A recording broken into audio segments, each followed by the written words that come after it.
मंडळी, हे आहेत कोकणातले अस्सल भाजलेले काजू, रोस्टेड काजू, रोस्टेड कॅशू म्हणतात. कसे भाजलेत किंवा कसे भाजून फोडतात हे पाहण्यासाठी व्हिडिओ पूर्ण बघा. चला. नमस्कार मंडळी, कोकणातल्या आणखीन एका व्हिडिओमध्ये मी संदेश आपल्या सगळ्यांचं मनपूर्वक स्वागत करतो. मंडळी, कसं आहे, मे महिना सुरू आहे आणि मे महिना सुरू असताना आता हळूहळू कसे आहेत, मे महिन्याचे काहीच दिवस शिल्लक आहेत आणि या मे महिन्याच्या दिवसांमध्ये ना ऊन थोडंसं म्हणतात ना जास्तच लागतं आणि पावसाची चाहूल लागलेली असते. ढगाळ वातावरण संध्याकाळी होतं पण दुपारी एकदम कडक ऊन असतं. तसंच आज पण झालं. दररोजचं वातावरण हे असंच आहे सध्याच्या दिवसांमध्ये कोकणात. सो ढग वगैरे येतात, मग काही वातावरण पडतं पावसाचं. काल पण तसंच झालं, काल आपण रत्नागिरीत जाऊन आलो पण पाऊस काय पडला नाही. काही ठिकाणी तुरळक पडतो आहे. हवामान खात्याचा अंदाज आहे की 5-6 जूनपर्यंत पाऊस येईल असो. तर आत्ता मी आलो आहे ना आमच्या घराजवळच्या शेतामध्ये. तिथे आंबा पडला आहे काय बघायला आलो होतो. चला बघूया आंबा पडलाय का. आंबा पडलेला भेटलाय पण तो खराब आहे की ना माहित नाही. बघूया.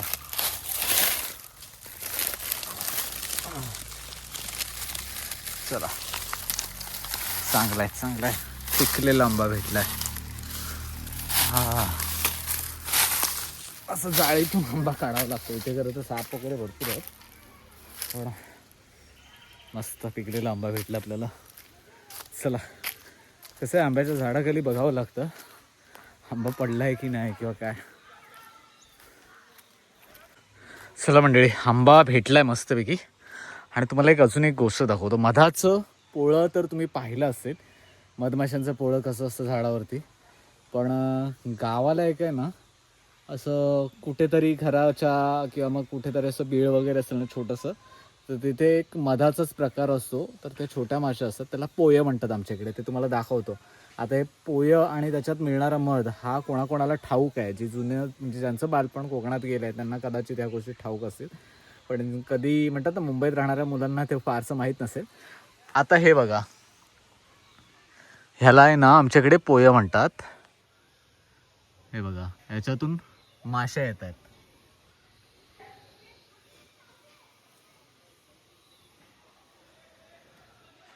माशा पण आहेत आणि याच्यामध्ये आहे ना तुम्ही अशी काडी वगैरे टाकलीत आणि ती बाहेर काढलीत आणि ती चाटून बघितली तर एकदम प्युअर मध असतो.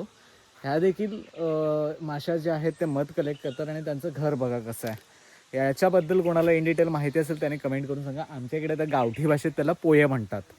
चला, आंबा पण मिळाला आणि मधाचं एक पोळं नाही तर भिंतीमध्ये किंवा असं कुठेतरी एक बीळ असतं किंवा एक खाचा असतो, त्याच्यामध्ये ह्या माशा ज्या आहेत त्या मध गोळा करून ठेवतात आणि त्यांचं घर कसं असतं ते देखील तुम्हाला दाखवलं आहे. आज आई आहे ना म्हणाली की बिया भाजूया, तर तिने तयारी केली आहे. काजूच्या बिया खरं तर म्हणतात ना अशा सफेद सफेद वगैरे तुम्ही बाजारातून आणता आणि त्या खाल्लेल्या असतात तुम्ही. पण आमच्याकडे ना गावी आहे ना लहानपणापासून आम्हाला माहिती आहे की काजूच्या बिया गोळा झाल्या की मग त्या भाजून खाण्यामध्ये जो आनंद आहे ना आणि ती जी चव आहे ना ती बाजारात मिळणाऱ्या काजूच्या बिया ज्या असतात सफेद सफेद, तर त्याच्यामध्ये नाही आहे. सो आज आपण आहे ना बिया कशा पद्धतीने भाजतो ना गावाकडे कोकणात त्या तुम्हाला मंडळी. चला, घरापाठीमागे आलो आहे आणि आई आमच्यात तयारी केली आहे.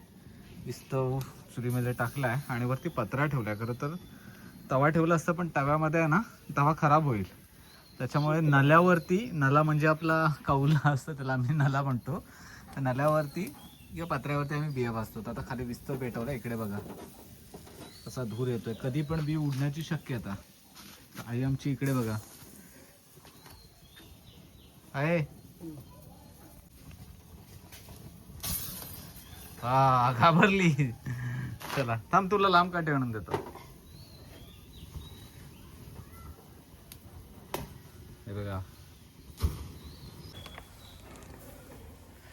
चला, आग भरपूर आली आहे, आपण पण थोडस आईला मदत करूया. कसं करशील? असू दे, आता पेटू दे. हे बघा, ह्याच्यातला चीक आहे ना तो भयानक उडतो. हा बघा, हा बघा, हा चीक उडते बघा. डाग राहतात ना आहे. फुल खतरों खिलाडी. इकडून म्याव धावत आलं बघा.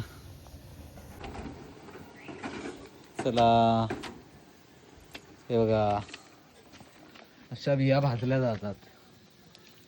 काळवंडल्या थोड्याशा बिया भाजून झाल्यात. आपल्याला या बघा आईने किती साठवून ठेवल्यात. एवढ्या बिया भाजायच्या आता. चला परत विस्तो आपण अरेंज करतोय.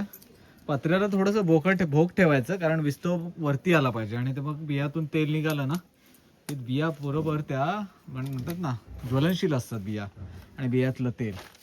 मांजर बघा अंदाज काढताय ना काय आहे. म्याव राखण्यास बसलं. चला इकडे आमची आहे बिया भाजते. आणि ही बघा सोनाली, बघा सोनाली बघू ते काय खातेस. आंबा, मजा आहे तुमची. सकाळी आणले ना, सकाळी रानातून आणलास. बरं, गावाला बघा हे कोकणी माणूस असेल, कोकणी माणूस आंबा खायची पद्धत.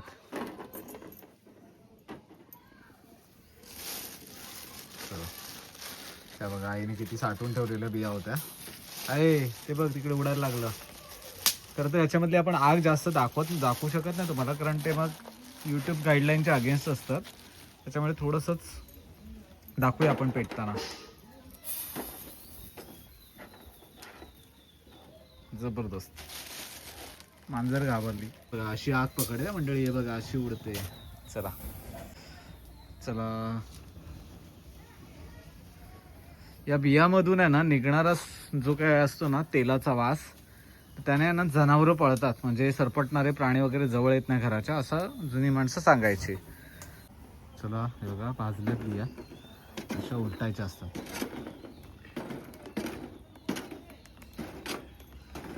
काय काय जास्त भाजल्या जातात.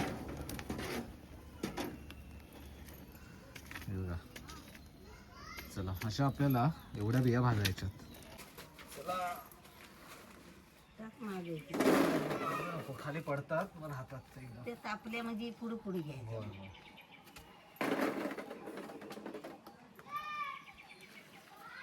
पत्र्यावरती कमी होतात ना.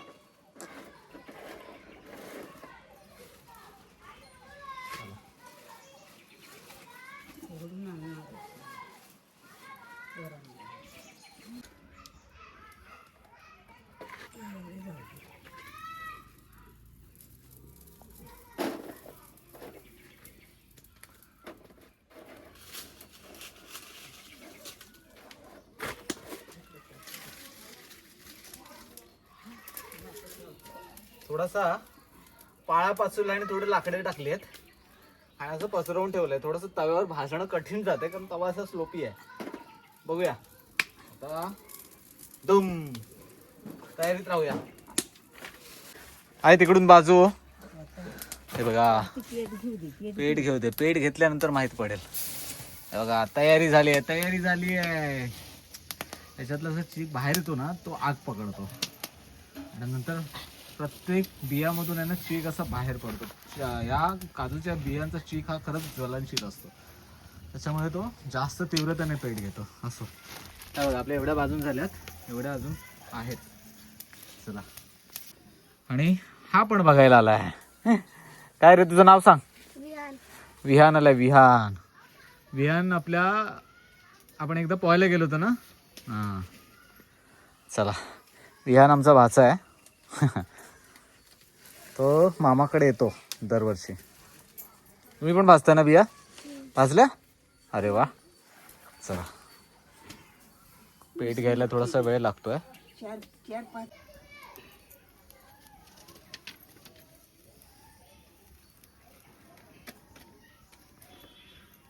चला आहे बाजू पटकन ना, मी जरा इकडे ढवळतोय बघा.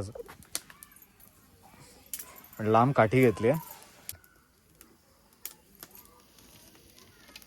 स्मोकी फ्लेवर येतो आणि स्मोकी फ्लेवर. चला, तोंडावर उडाला ना असा डाग राहील ना परमनंट, म्हणून भीती वाटते. कायमचा ना आहे. हा कायमचा डाग राहतो. बाबू बाजूलो, विहान बाजूलो. आई म्हणते कायमचा डाग राहतो, त्याच्यामुळे जरा जपून अशी काठी घेऊन आहे ना असं लांबूनच हे करायला लागतं. चला आता बघा पूर्ण आपोआप पेट घेईल. हे बघा वेळ लागतो. खाली कमी विस्तव आहे ना, पत्राच्या गॅपमधून विस्तव आला की सगळ्या बियांना पेट घेईल. आहे नको आता, पेटतंय. बस झालं. जसं साप चावताना आवाज करतो ना तसा आवाज येतो. ही घे आहे ही छोटी काठी मी घेतली बघ. पेट घेतला, चला पेट घेतला. आता तयारीत राहावं लागेल. आहे सावकाश. ही घे मी ती घेतो छोटी.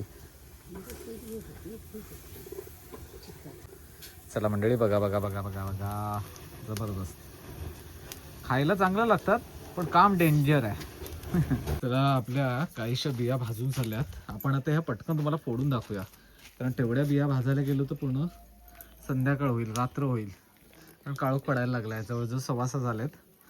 आणि संध्याकाळच्या वेळेसच बिया भाजणं योग्य आहे, कारण कसं आहे ऊन असतं, रखरखतं त्याच्यामध्ये बिया भाजणं. आणि त्याचं म्हणतात ना थोडं ज्वलनशील तेल असतं त्याच्यामुळे बियांमध्ये. आपण त्या संध्याकाळीच भाजतो थोडं शांत वातावरण. चला पटकन आता आहे ना फोडून घेऊया. चला मंडळी, थोड्याशा बिया ज्या भाजून झाल्यात ना त्या थोड्याशा तुम्हाला फोडून दाखवतो. चला, तर बिया आहेत ना त्या फोडायला आपण घेतल्यात. बघूया कशा निघतात. बघा अशा फोडायच्या असतात. चला हे बघा, अशा बियाचा गर निघतो. हे बघा. चला आपण पण हे धोंड्याच्या साहाय्याने पटकन फोडून घेऊया. चला आपण पण ह्या धोंड्याच्या साहाय्याने थोड्याशा बिया फोडून घेऊया.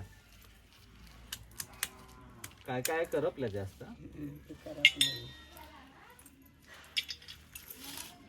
हे बघा,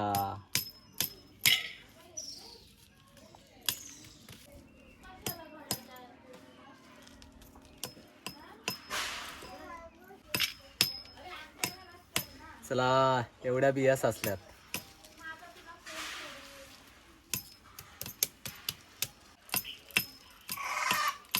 मंडळी, या अख्ख्या बिया पाहिजे असतील ना तर एकदम नाजूक हाताने तुम्हाला थोड्याशा फोडाव्या लागतात. आता बियांचा कुस्कूर पण होतो ना. हा मंडळी, खरं तर बघा बिया पाहताना भरपूर वाटतात, पण बघा अशा सोल्यानंतर कमीच वाटतात. खरं तर या बियांची आठवण आहे. जेव्हा मुंबईत असायचो ना मी, तेव्हा आमची आई गावावरून यायची, खास आमच्यासाठी बिया अशा साठवून ठेवायची, भाजायची आणि कागदाच्या पुडीत अशा बिया बांधून आणायची.